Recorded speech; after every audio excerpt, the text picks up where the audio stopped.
aktiviti khusus tu apa yang hasil yang korang dapat. Itu OBE. Okay, cakap dia jangan malu. Contoh masing-masing kan macam ada yang pemalu, contoh Azam kan. Cakap Ya ke malu? cuba letakkan soalan dan pembelajaran. Cikgu akan ajar dekat korang. Okey, amali macam ni, teori macam ni. Kalau contoh belajar 3D modeling, akan ada yang korang dah belajar SPM, belajar balik dekat DBM. Ada. Contoh subjek basic 3D modeling. Teorinya masih lagi sama. Belajar konsep art, belajar jenis konsep art, jenis model sheet. Ingat lagi tak? Ingat? Dalam OBE, okay, dia ada hierarki dia. Hierarki ni macam kira macam dia panggil timeline ataupun garis basic konsep 3D software, fungsi 3D. Yang pertama kita ada first kali kemahiran pengetahuan. Okay, ini yang biasalah, semua orang ada. Okay, lepas tu PLO2 kemahiran praktikal. Ini pun biasa. Bila korang buat je amali, dapatlah kemahiran praktikal tu. Okay, lepas tu kita ada PLO3 kemahiran saintifik dan penyelesaian masalah. Dan tengah-tengah nak pergi sekolah ni, motor pancit. Apa jalan saya dia? Hafiz. Tiba-tiba Hafiz dah selalu jalan tu kat depan CPE tu.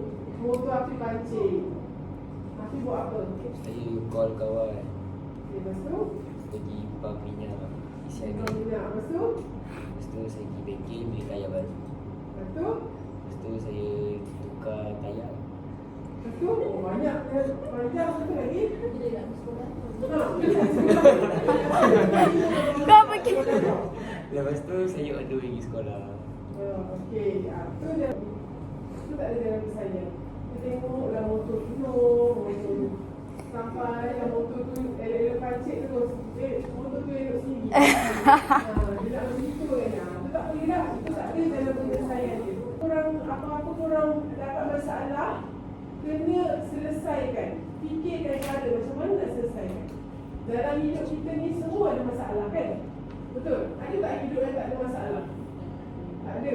Semua orang ada masalah, betul? Tapi kita kena belajar macam mana nak selesaikan masalah tu. Lepas tu kita melalui masalah tu kan kita dapat pengalaman. Dapat pengalaman, maksudnya kita lagi elok lah, lagi better. Bila kita dapat masalah, dapat dugaan, kita survive. Kita makin elok, makin improve. Jangan tiba-tiba dapat masalah terus menung. Ada character animation. Lepas tu ada environment texturing. Environment texturing buat PTA. texturing. Okey, ini yang paling killer subjek untuk sem 3. Ini memang korang kena buat betul-betul. Untuk sem 3 ni semuanya berat-berat. Okey, dia lah. Texturing senang, dia tak susah. Betul. Okey, PTA pun berat. Okay, so korang kena buat betul-betul sem 3 ni. Okay, sem 4. Sem 4, dia satu saja. Arabic ataupun Mandarin. Kunci. Itu berat juga. Okay, letter texturing. Okay, ini tengah-tengah, middle, left.